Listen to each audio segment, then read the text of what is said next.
1 2 3 start. अरे यार बोला कहाँ होगे बे?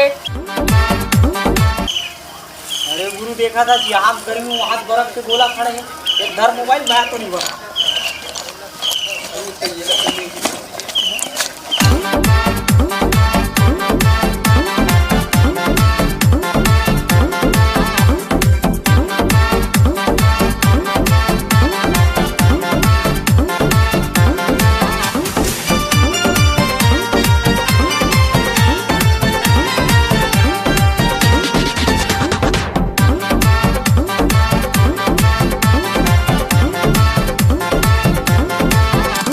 और भारी गर्मी हमारे डूरी चूहाते पसीना सीना सीना सीना। और भारी गर्मी हमारे डूरी चूहाते पसीना। ज्यादा तय कन्या लाजन हसीना। चाल ढाल तर गजब है गोरी उम्र हवा तोर 16 16 16। और जलना रानी तोला पिया हूँ कोका कोला। ये चलना रानी तोला पिया हूँ कोका कोला। ये चलना रानी तोला पिया हूँ कोका कोला।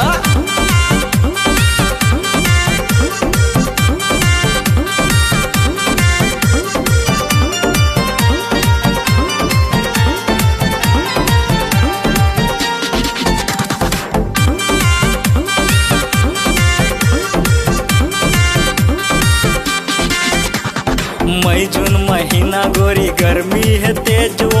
बास चटनी खा ले गोरी यौ पी ले पेज वो। मई जून महीना गोरी गर्मी है तेज वो। बासी चटनी खा ले गोरी यौ पी ले पेज वो।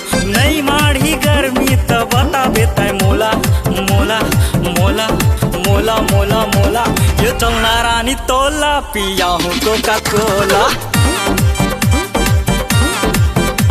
ये चलना रानी तोला पिया हूँ कोका कोला। ये चलना रानी तोला पिया हूँ कोका कोला।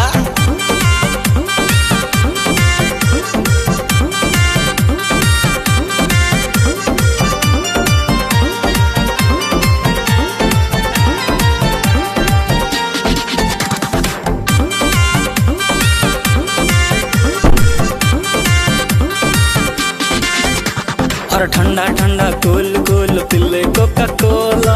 बात मोरे मान रानी जुड़ा जाए तर चोला। और ठंडा ठंडा कूल कूल पिल्ले कोका कोला। बात मोरे मान रानी जुड़ा जाए तर चोला। कतक बतावा तोला रे टूरी लोग सहूँ मैं भोला भोला भोला भोला भोला भोला। ये चलना रानी तोला पिया हूँ कोका कोला। ये चलना रानी तोला पिया हूँ कोका कोला। ये चलना रानी तोला पिया हूँ कोका कोला। भारी गर्मी हमारे डोरी चूहाते पसीना।